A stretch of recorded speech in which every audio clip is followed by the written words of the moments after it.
Okay, good morning and welcome to Mishna Yomi. Today we're learning Terumos, Paraches, Mishna, Yud and Yud Aleph. Mishnah Yud says, "V'chein chavish al shemesh nishbach." Yesterday we talked about some wine that was in your wine press and was about to fall into a pit of chulin, right? And the chulin is tameh, so it would make the truma tameh and also make it meduma. It would make it meduma. You allowed to save, you only have kelim tmeim. Are you allowed to save the truma tmeya from falling into the chulin and not ruining your chulin? You keep the chulin, you struggle, you keep his chulin. And once it becomes mikvus truma with a ratio of less than 1 to 100, it becomes usher to him.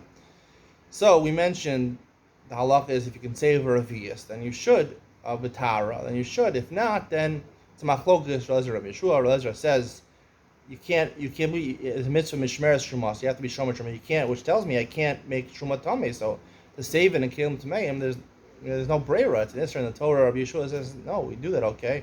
They explained yesterday the reason Rabbi Yeshua allows you to do is with hefsed mamon. Yud, a similar halacha, chen chavish al shemen. Now we're talking about oil. Shenishbacha, right? It broke. It's coming out. Motor Rabbi Yeshua, shem yachal hatzal memenu revius betara yavta. Again, you only have kelim tmeim, so you don't want to be matame the truma. So if you can find, you go after your neighbor and get kelim tahorim and save a revius, which is over chashuv. Right, so you should do it.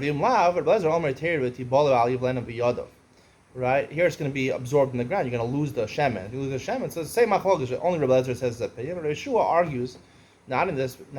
It's inferred from this Mishnah that Rabbi Yeshua argues. We pass on to Rabbi Yeshua that in this case you could be metamed because you're going to lose all the shemen. It's going to have some maruba. The Mefarshim bring that it's dafka talking yes where it's going to be absorbed because if the shemen is in a high place and it's going to fall into chulin. So even though it's going to become meduma, right? Even Rabbi Yeshua would be moda that you shouldn't save it in kelim tmeim because even though it's going to become meduma, but at least the kohen could use it. The shemen you could use when it's tameh to burn it under your fire. You can use it for something. So therefore, hefsed muad. It's not a complete loss of it. You lost only partial value. So it's not a hefsed muad lo chashashu, hefsed ruba chashashu.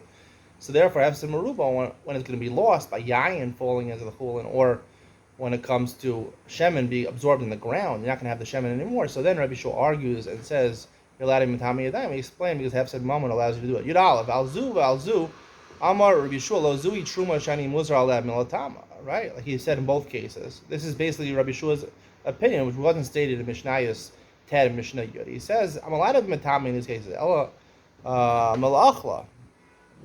Right, I can't be. I could be matame, but I can't eat truma tmei. Obviously,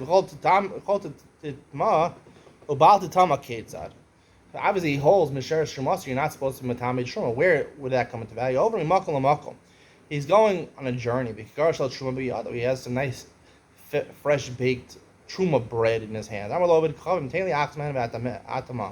He says, "Give me one of them, and I'll be matame. Being low, I already matame is cool. If you don't give me one, I'll matame all of them." He says you can't offer it to him by me be him, giving him the truma, the one to save the rest. That's considered being matame the truma be a dime. You can't do that. So even though you're going to lose, you would save money doing that for the kohen. It doesn't make a difference. Now I do it. He says you can't directly give it to him, but you could do groma, right? You can cause him to have it. You can put it on the rock, let him take it, which in a sense makes sense because you're saving. If you're a kohen, you're saving money because you had 10 loaves of bread. Either lose them all or lose one. So I'd rather give one to him and do grama and save the other 9 as opposed to losing all 10, right? It makes more sense. He relaxes the issur, but only grama. It doesn't allow you to actually give it to the hands of the non-Jew. Non-Jews are considered tameh usually because either they're zavim or they're medras. They stepped on something which is tameh. So we consider them goyim are considered tameh. So to give it to his hands, a problem. Leave it on a rock is okay. So we're going to have to analyze in a Mishnah, why is it in this Mishnah, he said you can only leave it on the rock, but when in the previous Mishnah, he said you could even bring kelim tmeim and save it. If there's not going to be a revia saved with Tara, you can save the kelim tmeim, and obviously catching yayin or shemen into kelim tmeim is directly b'matame. It's not groma, it's worse than that. Why is that allowed over here? Is that over there? And here, he only allows you groma. We'll discuss that more in a Mishnah coming up next.